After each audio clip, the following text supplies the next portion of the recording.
Perang Bali tahun 1846 sampai 1849. Di Bali terdapat beberapa kerajaan itu antara lain Buleleng, Karangasem, Gianyar, Bandung, Jembrana, Tabanan, Mengwi, dan Bangli. Belanda telah lama bermaksud untuk menguasai Bali, tetapi tidak berhasil.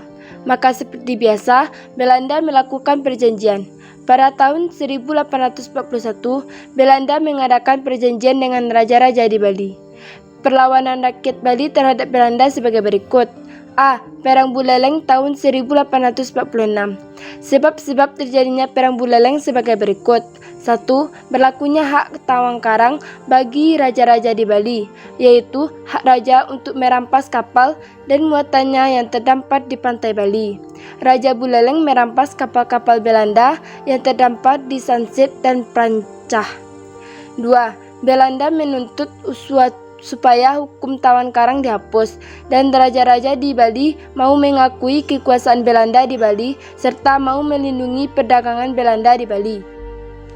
Tuntutan Belanda tersebut tidak dihiraukan. Pada tahun 1846, Belanda mengerahkan angkatan laut dan angkatan darat untuk menyerang Buleleng.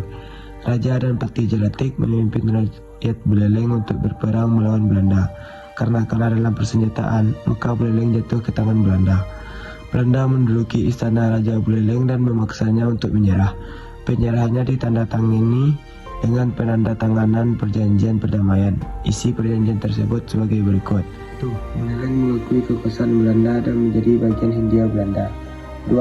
Buleleng bersedia mengadakan perdagangan hanya dengan Belanda. 3. Hak tawan karang tidak diberlakukan. 4. Buleleng harus mengirimkan utusan ke Batavia dan menggantikan kerugian perang.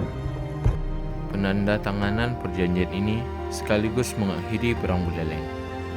Namun, isi dari perjanjian ini tidak pernah dilaksanakan oleh Raja Buleleng.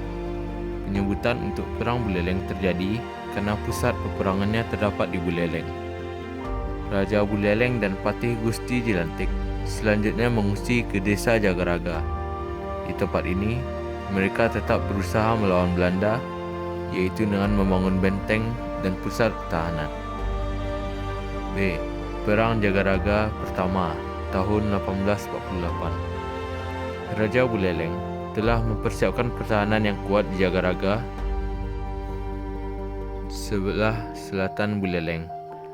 Penghapusan hak tawan karang tidak dilaksanakan. Kapal Belanda yang terdampar di pantai Kusumba dan Badung tetap dirampas pada tahun 1847. Belanda mengirimkan pasukannya yang dipimpin oleh Jenderal van der Wits dan Kolonel J. Wester. Mereka menuntut agar Jelantik menyerah. Usaha ini tidak berhasil.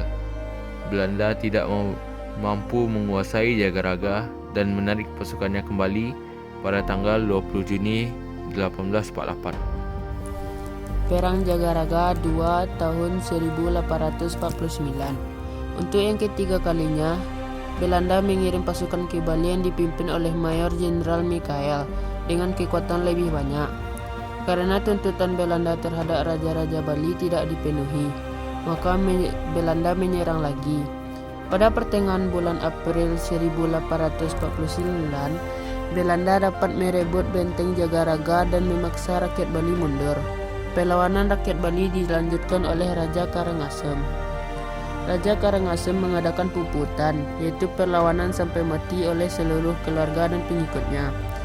Belanda dapat menguasai Karangasem, Klungklung, dan benteng Kusuma meskipun berjuang dan bertahan mati-matian oleh rakyat Karangasem. Tetapi pada suatu malam benteng diserang oleh rakyat Bali yang mengakibatkan Mayor Jenderal Mikael mati. Tentara Belanda kemudian mundur ke Buleleng. Walaupun perang melawan Belanda terus dilakukan, tetapi dapat dikatakan sampai permulaan abad 20, Bali dapat dikuasai oleh Belanda.